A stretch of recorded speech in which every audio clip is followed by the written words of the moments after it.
নমস্কার বন্ধুরা, আজকের পর্বে আমি আপনাদের নিয়ে যেতে চলেছি ভুটানের কালীখোলা। সঙ্গে আমি ছোটকা, আর আপনারা দেখছেন আপনাদের সবচাইতে প্রিয় চ্যানেল ট্রাভেলার ছোটকা। তো চলুন ভিডিওটি শুরু করা যাক।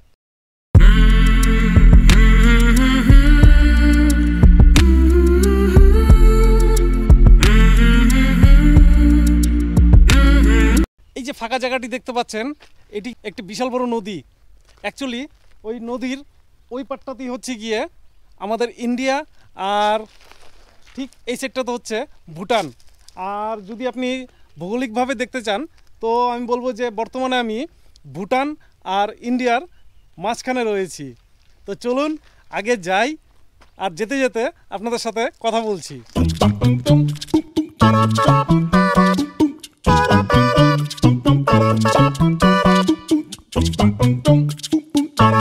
অনেকের মনে হয়তো প্রশ্ন আসতে পারে যে ভুটানে যেতে গেলে কি কি লাগে, যেমন কিনা আমিও সবেমাত্র এই যে ভুটান গেট ক্রস করলাম। অর্থাৎ ভুটানে ঢুকতে গেলে আপনাকে অবশ্যই ভোটার কার্ড লাগবে।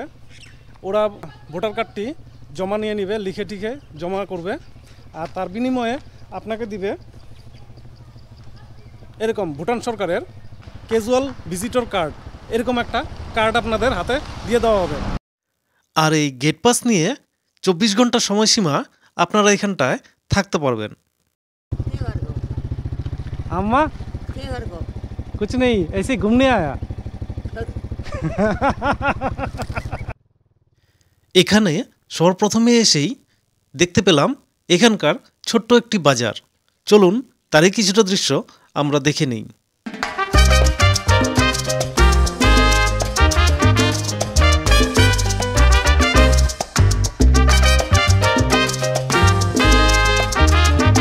যেতে যেতে আরেকটা জিনিস চোখে পড়লো, দেখতে পাচ্ছেন কি? এই বাজারের মধ্যেই রয়েছে বিলিয়ার্ড গ্যাম্বল।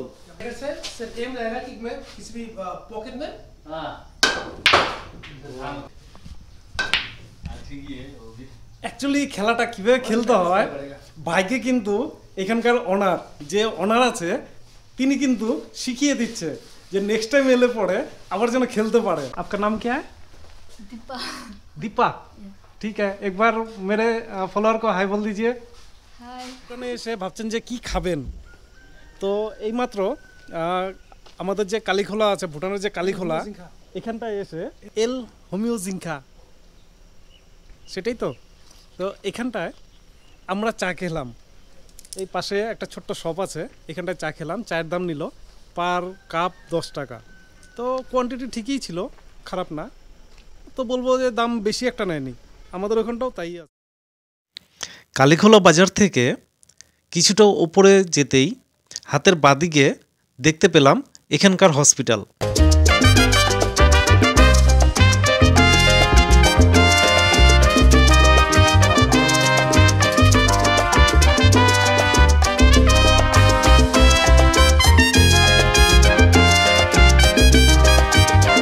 উদ্দেশ্যহীনভাবে ভুটানের রাস্তায় ঘুরে বেড়াচ্ছি, আর ভাবছি কোথায় যাব আর কি বা দেখব। এসব চিন্তাভাবনা করতে করতেই রাস্তার পাশে ছোট্ট একটি দোকান দেখে আমরা দাঁড়ালাম। বুদ্ধ মন্দির উপরে আছে, উপরে। এই খবরটি পেয়েই অধীর আগ্রহের সহিত আমরা বুদ্ধ মন্দিরের দিকে যাত্রা শুরু করলাম। মিনিট 5 রাস্তায় এগিয়েই হাতের ডান দিকে কিছু পতাকা টাঙানো দেখে আমরা দাঁড়ালাম। ভুটানে ঢুকে এই অলিগলি আর পথঘাট ঘুরতে ঘুরতে হঠাৎ করে চোখে পড়লো একটি মন্দিরের মতো। তো চলুন সেই মন্দিরটি দেখতে কেমন খানিকটা ঘুরে দেখি।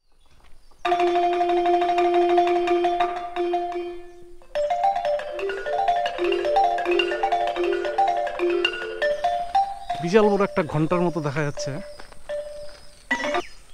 আর দুপাশ দিয়ে কিন্তু ওনাদের যে কিছু ধার্মিক ব্যাপার থাকে সেটি হয়তো এই পতাকাগুলোর মধ্যে লেখা রয়েছে।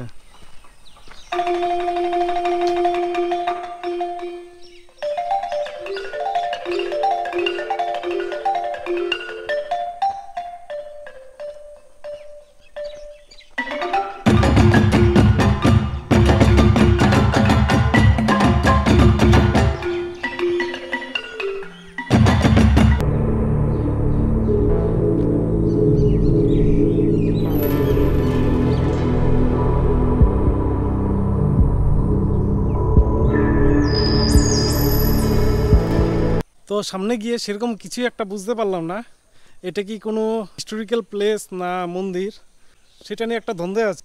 দেখলাম, ভালো লাগলো, জানি না আপনাদের কেমন লাগলো, তো অবশ্যই জানাবেন। এখানটা কিন্তু বেশ ভালো একটা প্রাকৃতিক পরিবেশের লক্ষ্য করা যায়।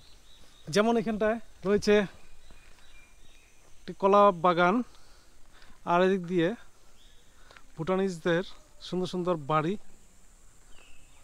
তো রয়েছে এরকমই কিছু পুরানো পুরানো বাড়ি, তো জানি না এটা কি মন্দির। এই জায়গায় একজনকে দেখা যাচ্ছে, তো ওখানে একটা জিজ্ঞেস করে নিব। এখানটায় একজন বুদ্ধিস্ট সন্ন্যাসীর সাথে কথা হলো, তো তার কাছ থেকে জানতে পারলাম এটি হচ্ছে গিয়ে একটি বুদ্ধ মন্দির। उधर का मंदिर जो है 10 साल नहीं हुआ है, अच्छा अच्छा, इधर का जो है 40 साल हुआ है। ये 40 साल वाला पुराना है ये।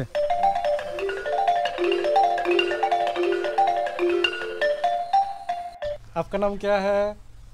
मेरा नाम दाऊद रुबू है। दाउद दाऊद रुबू। दाउद रुबू।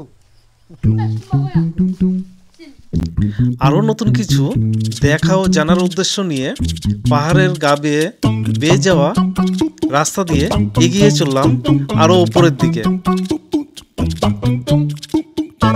কিছুটা রাস্তায় এগোতেই রাস্তার বাঁকে চোখে পড়ল এখানকার পেট্রোল পাম্প।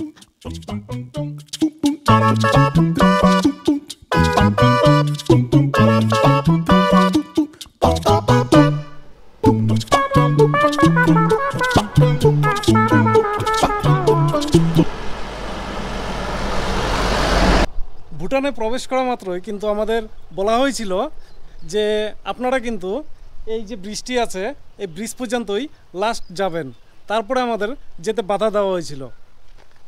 তো চলুন এখানকারই কিছুটা দৃশ্য আমি আপনাদের সাথে শেয়ার করছি।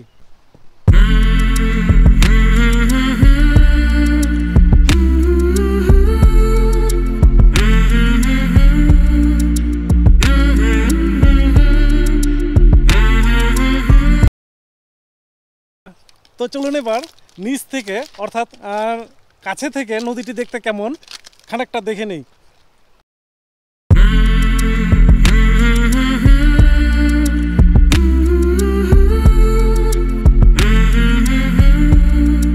এখন আমাদের বিদায়ের পালা। তো এখন আবার সেই আমাদের ইমিগ্রেশন হবে। ইমিগ্রেশন বলতে আর অন্য কিছু না, ওখানটায় গিয়ে জাস্ট ওনাদের যে কার্ডটা দিয়েছে সেই কার্ডটা গিয়ে রিটার্ন করব। রিটার্ন করে আমাদের যে ভোটার কার্ড আছে সেটা নিয়ে আমরা গেট পার করে চলে যাব আমাদের ইন্ডিয়াতে। সো ফ্রেন্ডস, ভিডিওটি যদি আপনাদের ভালো লেগে থাকে তো অবশ্যই একটি লাইক করবেন, বন্ধুদের মাঝে শেয়ার করবেন, আর হ্যাঁ, আমার চ্যানেল নতুন এলে অবশ্যই চ্যানেলটিকে সাবস্ক্রাইব করে আমার সঙ্গে থাকবেন। তো দেখা হবে এমনই কোনো এক ভালো ভিডিও নিয়ে। ততক্ষণের জন্য ভালো থাকবেন, সুস্থ থাকবেন।